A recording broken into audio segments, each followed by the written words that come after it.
Hey everybody, I'm late, but I'm back again with another recap of 90 Day Fiance. So first, let me apologize. I know you guys have been wondering where I am. It has been a week. Like, ooh, child. Things are gonna get easier. But I'm back and I'm here to talk about last week's episode. So if you are a 90 Day Fiance fan like I am, then stay tuned to the end of this recap and hear everything I have to say about the crazy couples and what went on Sunday night. If you're new to my channel, welcome. If you just stumbled across me, I'm so glad you're here. Thank you guys for clicking. If you would like to know whenever my videos upload, go ahead and hit the subscribe button. Like if you agree with anything I said in this video, and also share with a fellow 90 Day Fiance super fan like us over here in the trashy community. Okay, so first up, I'm just gonna breeze through the two couples that really weren't doing much this past Sunday night, and that is Steven and Olga and Jonathan and Fernanda. When we pick back up with our new couple, Steven and Olga, Steven has landed in Russia. Olga is there. She surprises him at the airport to pick him up. She is very pregnant. She is very adorable. Yes, I'm here for it. Olga seems like she's really mild-mannered, like she's really laid back, quiet, calm, very chill. I like her a lot. Her belly was adorable. She's looking good. She's any day now the baby can come, and she's just waddling around. Steven and Olga are actually a really cute couple right now. Steven seemed like he really likes her, and you know, they kind of have this weird chemistry because they don't really know each other. They didn't really get to know each other, and now they have this baby. They seem like they're both doing the best they can. The only issue that they had this week was they went baby shopping in this store, and Steven was a little upset at Olga because she was picking up stuff without looking at the price of it. I think Olga might have that Larissa syndrome or that Leida syndrome where she thinks that all Americans have money. I don't know what she thought Steven was doing, where he could take a month off to run around all summer with her. But I mean, I think she thinks that he's got it and he don't got it. So Steven is counting every single ruble, every single coin, every single penny, honey, because he doesn't know how he's going to pay for an entire baby. Like not half a baby, but a whole entire baby. You know what? There's people do it. You know, you raise a baby. There's people who have multiple kids that don't make a lot of money. It can be done. You just have to really plan and budget. And that's something that Steven probably doesn't know a lot about because he didn't even know about political crisis in Russia. So he's got a lot of growing up to do. But I actually think these two can do well if they work at it. I don't think that they necessarily need to get married. I think that's a bad idea. I don't think that you should get married just because somebody's pregnant. But I can see that he's trying. He wants to do the right thing. The money situation, he's really going to have to get stable. He's really going to have to budget and plan. It can be done, but I can see that he's a little nervous about the coin situation. Like I said, Steven seems like a great guy right now. He seems really sweet. He is a little life naive. Both of them seem to be, but he's doing the best he can, and I can't knock him for that yet. I don't know what's gonna happen in the future, but as of right now, Steven, you cool with me. Olga, you cool with me too, girl. Go ahead, push that baby out, girl. Get that push present, get that coin, get that American green card, and come on over here, girl. We got something for you. I'm just playing. I'm just talking. But yeah, that's it for Steven and Olga. Let's move on to the next couple. Alright, so next is Jonathan and Fernanda. These two really weren't doing much this week either. Y'all know I said last week I am in love with Fernanda. I still like Fernanda a lot. The only thing that happened was she went out shopping with his friend. I can't remember her name, the girl with the red hair. She looks like a goth, but she talks really country. It's really strange. I could tell that was just like cooked up by the producer, so I really wasn't interested. These two girls are not going to be friends. Fernanda does not like this girl. I actually think that Fernanda is squinting at this girl, and I'm squinting at this girl because when Fernanda told her about Pantygate, she really didn't seem that concerned. She said that she would be livid, but she was really defending her friend, which, I mean, I guess Jonathan is her friend, so she would defend him and try to make Fernanda understand that, hey, you know, he was a player, but he's let that part of his life go. I don't know. I think that this friend is probably secretly in love with him or has feelings for him. Most best friend girls do like the guy that they're with, especially when the guy's single and has been for years. There's some kind of love situation going on. I don't know. I don't know about her. I don't really necessarily trust her. I don't think Fernanda should befriend her and be telling her all their business. I think Fernanda needs to keep her mouth shut when that girl is around. I wouldn't tell her anything about what's happening. She asked me, everything's great, everything's good, we in love, stay away from my man. What else happened with them? See, I can't even remember. It's Friday, and Lord, I don't even remember what else happened with them. Honestly, you know, yeah, I mean, they were kind of boring this week. I think that was it. I don't even think they did anything else. I don't know. Jonathan, Fernanda, whatever, you know. Oh, Fernanda called her family and she was crying on Skype. Her family seems really cute. She's the oldest, clearly. She has some young siblings. She misses her mom. Her mom's not going to be able to come to the wedding. There's one thing that I don't really understand about when family members can't come to the weddings.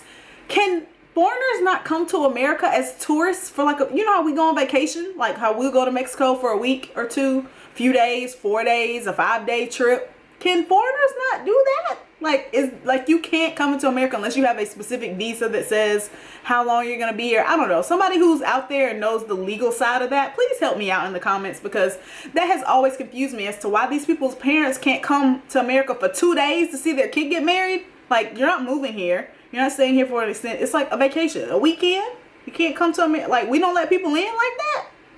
If we don't, I was not aware of this. I thought they could come for a little while and go back home. I didn't know.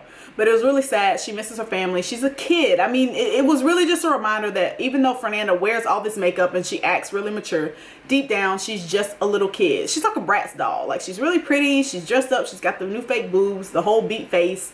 But inside, she is just a little girl who misses her mommy. And it was really sad. But that's it for Jonathan and Fernanda. Let's move on to the next couple. Alright, so next is Eric and Leida. These two really didn't have much going on this week either, so I'm going to breeze right through them. So basically, they are seeing the sights in Philadelphia. He is showing them all the history with Leida, Leida's sister, and Leida's son. Basically, the moral of their whole segment is that Eric is broke as a joke, honey. Eric don't have $1 to his name. When I tell you this man went and got a $5 foot long and said cut it 4 ways, I was literally gagging, you guys. What is going on with his bank account situation? This man bought them a $5 foot long and told them to split it between all 4 of them. I would have looked at him like he was crazy. I didn't see no cup of water. I didn't see no Dr. Pepper. Where else was to wash this big old sandwich down that you brought for us to split with? Like, can I get some juice? Can I get a sip of Mr. Pibb? Something, sir. Eric, I don't know what Leida gonna do when she find out this man don't have no money, but I know she gonna be hurt, broke down, just devastated. This about to be a mess. He needs to stop fronting like he has money and let this woman know and stop wasting her time. I don't know what Eric is doing. Eric, baby. Eric, Lord, you was in the Marines for them few years. I think his ex-wife done got all his money. I think this child support and this alimony is killing him. Eric, I'm going to tell you what you do, baby. Come here. Closer. Come close. This is what you need to do, okay? Get back with Tanya. Go back. You know that lady that you had lunch with 2 weeks ago? She was... His ex-wife seems like a lovely woman. I pretty much know that she's the one who filed for divorce from Eric. Eric is probably a super weirdo, hard to get along with, hard to deal with. And I'm pretty sure that she left him because this woman just seemed delightful. You need to do whatever it takes to get back with that woman and put your family back together. You, the kids, her, all this later. No.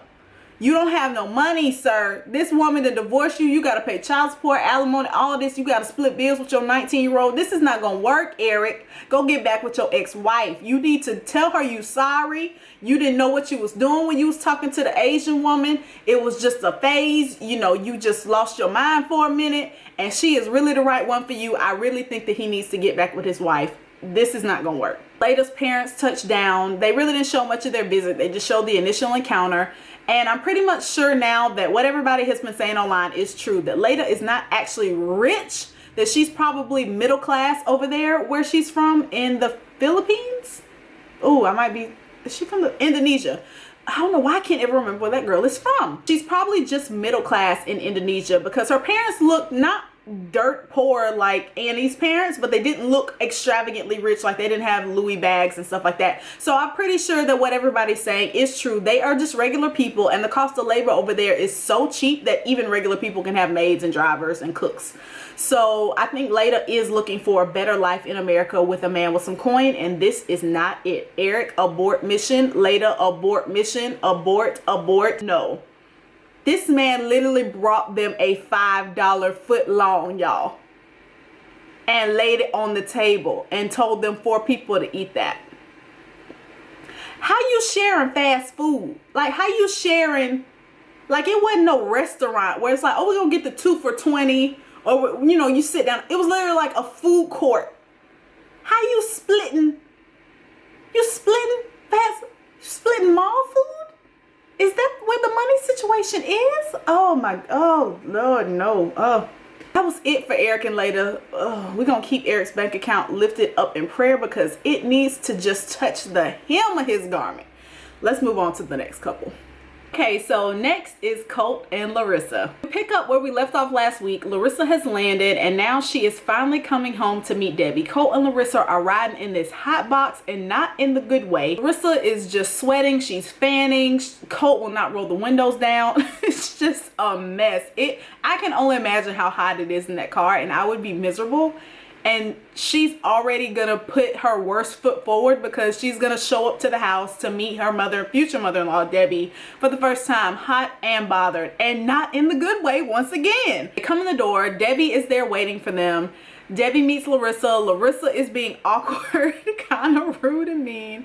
She's still going on and on about these flowers. She's dogging the house. She walked in the door and read their little house for filth, honey. She said it was too little. She said that they didn't have no furniture. She said they had a slot machine in the living room. She didn't know it was gonna be small. She didn't know. She is like reading their house. And I'm like, girl, like chill out. Like let's not. Like Larissa doesn't hold back. That's one thing you can say about her. She's gonna tell you exactly what she thinks. She is not going to sugarcoat it. She gives it to you straight, no chaser. I don't like her, but I like that about her because I'm one of those kind of girls too. So I do kind of like that about her personality, even though my southernness really wants her to be mannerable with it and like call her girlfriend on the phone and read the house of filth. Don't do it in front of the mother of the house. Debbie is trying to hold it together, honey. Her nerves, baby, the last nerve is left. Her sanity is hanging on by a thin thread. It was awkward because when she met her, I could tell she was trying to be upbeat. She was trying to have a good attitude about it, be friendly, but the girl just came in and she was not at all what she thought she was going to be. I think she thought she was going to be much sweeter, much nicer, and Larissa is not sweet and nice, and I think that threw Debbie for a loop. Finally, her last little thread hold onto sanity snaps and Debbie breaks down and starts crying. Colt is hugged up to his mother, introducing Larissa to her as if they're the couple that's meeting this new person. It was really weird because I'm like, Colt, why are you standing hugged up to your mom talking to Larissa? You're supposed to be standing next to your woman, introducing her to your mother. Are you a couple with your mom or with Larissa? I honestly don't know anymore. I honestly don't know. I think Colt and his mom might be a couple. I can't tell. Like, I don't know. They might have a romantic relationship. Debbie breaks down crying. She says through tears she's so happy for them. That was a lie. It was a cover up. She really broke down because she was sad that she was losing her man. Girl, it's okay, Debbie. I know the truth. It's okay, girl. They finally, sit down. Debbie says she already made dinner. I'm like, what time is it? Because it is bright outside, honey. The sun is shining and does not look like it's near to setting. And I know the sun sets late on the West Coast, but still, what time are y'all eating dinner? It was probably like 5:30. Debbie's got the stew ready. Larissa does not want now taste of the stew. I think she looked at Debbie. She took one look at her and knew that she does not season her food. And she was like, I don't want none of that stew that you cooked up, because I can look at you and tell it's not seasoned. Debbie is offended. Colt is offended. Larissa just goes upstairs to unpack or something. I don't know what. Fast forward to the next morning. Colt and Larissa wake up in bed together, and y'all, I don't think that they slept together that night. It looked really staged. It looked like they got up and got in the bed together just in time for the producers to get there and film that scene. I do not think that they slept together. I do not think that they have ever slept together. I don't think that they have ever done anything sexual, probably other than a hug and maybe a quick peck on the lips. I just don't get sexual chemistry from Colt and Larissa, not even a little bit. There's none. There's nothing there. Like, Larissa is on mission green card and that's it. There's no love there. There's no romance. They were in that bed, like, it was just very awkward. Cookie Dough jumps out from under the sheets. Larissa then proceeds to call Cookie Dough fat and says she needs to go on a diet and lose some weight. I'm like, good Lord, he got to go on a diet. The cat got to go on a diet. These cats are going to band together and scratch Larissa's eyes out. I'm really concerned for her safety because y'all know cats are evil. And I feel like Cookie Dough, Baby Girl, and Sugar are plotting Larissa's demise as we speak. Larissa says that she wants a bigger house with a pool and she thinks that that's what she deserves. Once again, she's on that whole Americans should have money thing. She thinks that Colt is rich just because he's American. And I mean, Colt probably makes decent money, but number one, he's not a millionaire like she thinks he is, and number two, the money that he does have that's probably pretty good, he's not even trying to give that up, because this man is cheap to a fault. And I almost don't want to call him cheap, but he is cheap. Like, I feel like he's the good kind of cheap and the bad kind of cheap at the same time, because it's like he has this plan and he's like, yeah, well, I'm planning out our lives, this is how much we need to spend on this, and I'm like, that's really good. But then at the same time, it's like, oh, he won't even do like spontaneous purchases. Like, that's kind of bad. Like, that's a little too cheap. Oh, I don't know. Colt, he's still my dude, because I still love how strong he is and how he's not letting Larissa push him around. He kind of talked to her about not eating the stew, and Colt just tells her like it is, and I like that about him. I still like Colt. I'm sorry, I know everybody hates him, they think he's weird. He is weird and strange. His relationship with Debbie is off the chain, but I still like him. Sorry. Debbie and Colt have a conversation a little bit later the next day about Larissa's first day, and Debbie is still distraught about the first impression. She does not like Larissa at all. She is hurt, honey, that she didn't eat that stew and that she was so rude about her house. I mean, who does not have a slot machine in their living room that lives in Las Vegas? Like, who does it? So Colt is really trying to do what he should do, and that's defend his woman to his mom, and it did not go well. He said that Larissa's reactions were normal, and Debbie did not like that, honey. Debbie got upset. She gets up from the table, scoffs at Colt, picks up his plate. Colt wasn't even done eating. Debbie snatched the plate from Colt and said, not in my mother house eating my mother food will you defend her and not defend me and not be on my side. See, Debbie's still not used to the fact that her son now has a new woman. And she's so used to him being her man and them being a team. They've been like Batman and Robin, like peanut butter and jelly since her husband died. And the fact that he is sitting here defending this other woman is just throwing. She doesn't know how to react. I don't know what Debbie's going to do. She's a fish out of water right now. We're going to keep Debbie lifted up in prayer as well. The prayer list is long this week, but let's move on to the next couple. Okay, so next is Jay and Ashley. So Jay and Ashley really weren't doing too much of anything either. They land in Philadelphia, or where is she from? Mechanicsburg, Pennsylvania, whatever. She's from somewhere where a mechanic lives. It's really cold. Jay's not used to the cold. He's running to the car. He's freezing. It was kind of cute. Yeah, I mean, they're talking in the car, and really the main thing this week is that Ashley is about to be in for a rude awakening, as a lot of people are who date outside of their race for the first time. I don't think Ashley's ever dated a black man. She doesn't live where there's a lot of black people, so the cultural thing is going to be a big shock to her. She says that she doesn't know how her neighbors are going to react, how the people in her community are going to react to her dating this Jamaican man and her being this blonde-haired, blue-eyed white girl. I'm concerned for Jay's safety at this point because of the nature of our nation right now, who our president is and the type of rhetoric that he spews out, just all the stuff that's going on. A Jamaican man in a community where there are no people of color, or not a lot of people of color, or a lot of different cultures, makes me nervous for him. I think she needs to put the whole city on alert and let them know who he is and that he belongs to her, that that's her man. He's from Jamaica. He's new here. She needs to like put out an APB, because I can just see him like walking out to the car at night to grab something and somebody calling the police thinking that he's stealing. I'm just nervous for him, and I don't have the best impression of Jay, but I'm nervous for his safety. I don't want to see anything happen to him. So we're going to keep Jay lifted up as well. Their trip home was normal. I mean, they got home and of course they started doing sexual things in the bedroom. He was really happy to see her house, which I thought was kind of cute. You know, she had always come to Jamaica and he had never really seen where she lived, and he was really happy to like see her home and see how her space is. It was kind of cute. I didn't hate Jay and Ashley this week as much as I did last week, so they're okay. Oh no, the one thing I did hate before they left Jamaica and they met Jay's dad, oh, this turned me off, y'all. His dad, who is like the player extraordinaire in Jamaica, who gets so many women that they have named this man Pussy Skins, because he gets so much booty. They just call him Skins. And literally, like, you know how when you're a kid and your dad's like a player Rolling Stone, like, you don't necessarily like acknowledge that. It's like, it might be something that you know, like, yeah, my daddy has a whole bunch of baby mamas and a whole bunch of women, but it's kind of something that's like separate from him being your dad. It's like, that's my dad, but he also has this other side that I just don't address. That's my daddy and that's all I know, even though I do know.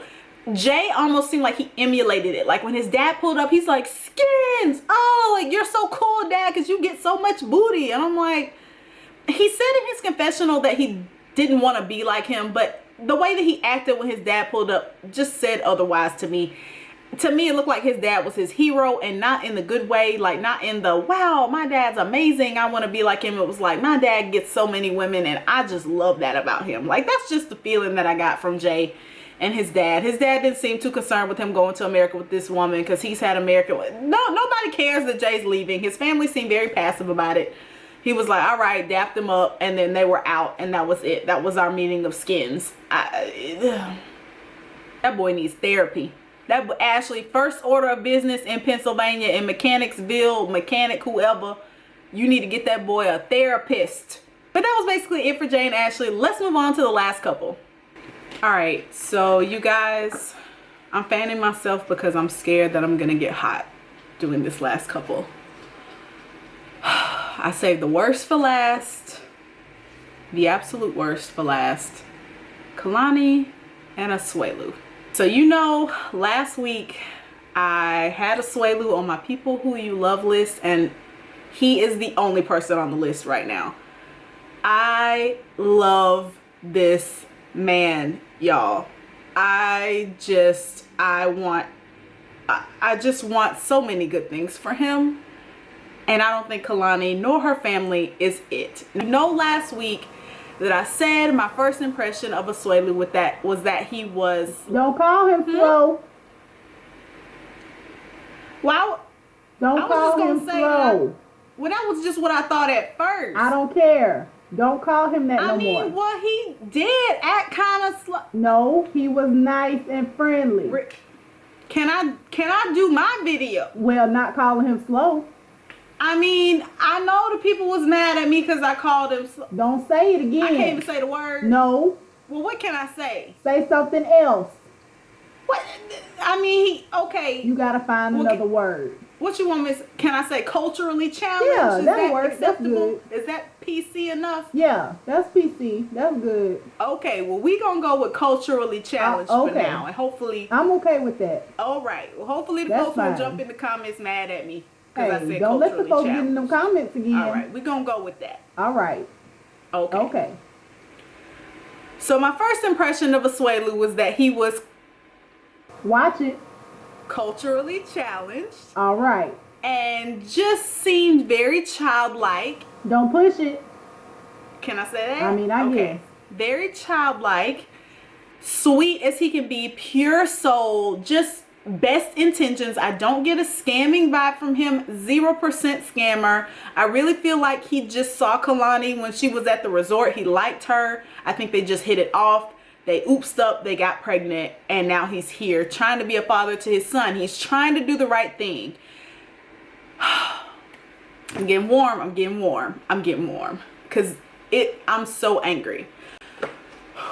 All right, so Kalani and Asuelu go to the beach. He experiences the beach LA for the first time. He says the water's cold. It's very different from home, but he likes it. He likes it here. He loves Kalani.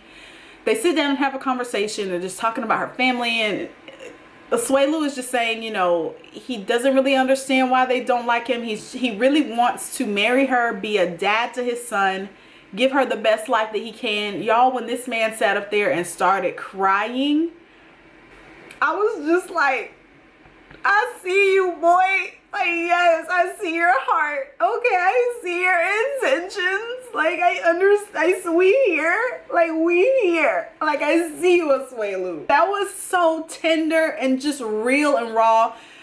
Those were not fake tears. This man is so genuine that I don't even think TLC's, like, can't even get their fake claws into him. Oh my gosh. I just love him so much. He does not deserve this. So, of course, they have the family dinner. I'm just going to say, everybody in Kalani's family has got to be psychotic. I think these people are off. Like, I think they're mentally, like, something is wrong. Like, I get it that, you know, Kalani's dad thinks that everybody from Samoa is lazy and that he doesn't like his people. He wants her to marry a white man. Well, you know what? She's not. She's with a Samoan. She's had his baby. They're getting married. Get over it. and give this man a chance. Like, just give him a chance to prove you wrong. Like, he might end up being a bum. He might, but he hasn't done anything as of yet that I have seen to prove that he is a bum other than being from Samoa. That's the only thing that they are holding against him. He has not done anything other than sleeping with some girl while they were on a break, which to me, whatever. If they broke up and he went out and slept with somebody else, then fine. I don't see a problem with that. Kalani, just because you were sitting at home not going talking to other people while y'all were broken up doesn't mean he doesn't have the right to. Oh geez, the fact that she lied about it just makes me hate her even worse. The sister is sitting there pissed off because this man is holding his baby. I mean, the man is literally bouncing the baby on his lap. The baby reached out to him. Kalani passed him the baby. He's holding his son. This girl looks like she is fuming because this man is there and bonding with his son, and she's pissed off. What kind of human being is upset about a man wanting to bond and be with his son and help raise his son? What kind of human being are you, Colonic, whatever your name is? I get it that you have been with Kalani through the fire, through the limit, through the wall, I get it that you have been with her through everything, through the pregnancy. You helped her raise the baby. She lived with you. I get it. You changed the diapers. You probably woke up in the middle of the night. But you ain't that baby's daddy. You the auntie, okay? And you need to get in your place. Just because you were there for her when he couldn't be there, it's not that he didn't want to be there. He lived in another country. He had no way of being there. It's not like he just said, you had a baby, oh well, good luck to yous. He physically couldn't be there, and you stepped up and helped her take care of her baby. Amazing, fantastic. But now this man is here, and he is trying. Back up and let this man raise his son. Like, I literally wanted to come through the TV on Kalani because she was irritating the mess out of me, talking about I've been the daddy this whole time. First of all, little Oliver is about 6-7 months old. He not gonna remember them first 6 months that you was the daddy, okay? He's gonna remember his dad, who he's gonna be raised with. Like, oh, then this man with his pure, gentle, amazing soul sat there and apologized, just wholeheartedly, sincerely apologized to her father for getting her pregnant and not doing it the right way. And that is just such a stand-up guy move. He sat there and said he's sorry that, you know, they did it backwards, that he didn't come to him and ask for her hand in marriage, that they snuck off and got pregnant and had this baby. You could just tell Asuelu is trying to do everything he can to appease her family and make things right. And it doesn't matter what he does, they are still going to hate him just because he's Samoan. You can think what you want to think. You can watch this show and think whatever you want to think, but I'm telling you right now, if he was white and the same exact thing happened, she got pregnant out of wedlock, he wasn't maybe not around, or even if he was around, maybe just not a lot, they would not be hating him. He could have slept with somebody. They wouldn't hate. They hate this man for one reason and one reason only, and that's because he is from Samoa. I'm convinced of that. And that is it. If he were white, they would give him the benefit of the doubt. I guarantee they would. They don't like him because he's one. They can try to mix it up and be like, oh, he wasn't there. But all the stuff that they're saying doesn't even make sense. The fact that you're mad at him because he hasn't been there, well, you know he physically couldn't. That's irrational. And that's not a valid point to even make. Kalani is trying to say that she hates him because he cheated on her sister. Well, he didn't really cheat on her. She told you that she lied, and you're still wanting to hold that over his head. So, and that's out as well. They don't like this man because he's from Samoa and he's not a rich white man with a whole bunch of money. If he were, then none of this would be happening. They would embrace him with open arms. They would be happy. None of this whole just butting heads with him and not wanting to see him succeed would be there. It's like they want him to fail. After he apologized, the dad didn't even really accept the apology. He was like, you know, if you disrespect my daughter, my family, you're going to have to answer to me. Which, I mean, every dad kind of has to have that conversation with the guy. But I don't feel like that was the time to do it when he's apologizing. I feel like he should have been like, I accept your apology. I appreciate it. You know, just prove me wrong. Do your best here. You know, he did ask him questions. Was he a hard worker? That's like typical dad questions. What's his plan? that was typical dad stuff. I didn't really like the whole threat that he put out there. I'm like, that's not the time to do that when this man's clearly like pouring his heart out to you and apologizing for getting your daughter pregnant.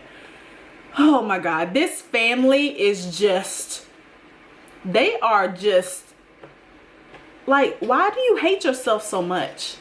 Like, do you hate yourself that much that just anybody who looks like you or looks like where you came from just makes you angry to see them? Ooh, that's some serious self-hate there. But you know what? Good luck to Asuelu. I don't give a crap about Kalani and the rest of her family. I hope Asuelu and Oliver can thrive in America. I hope that father and son bonds like no bonding has ever bonded before.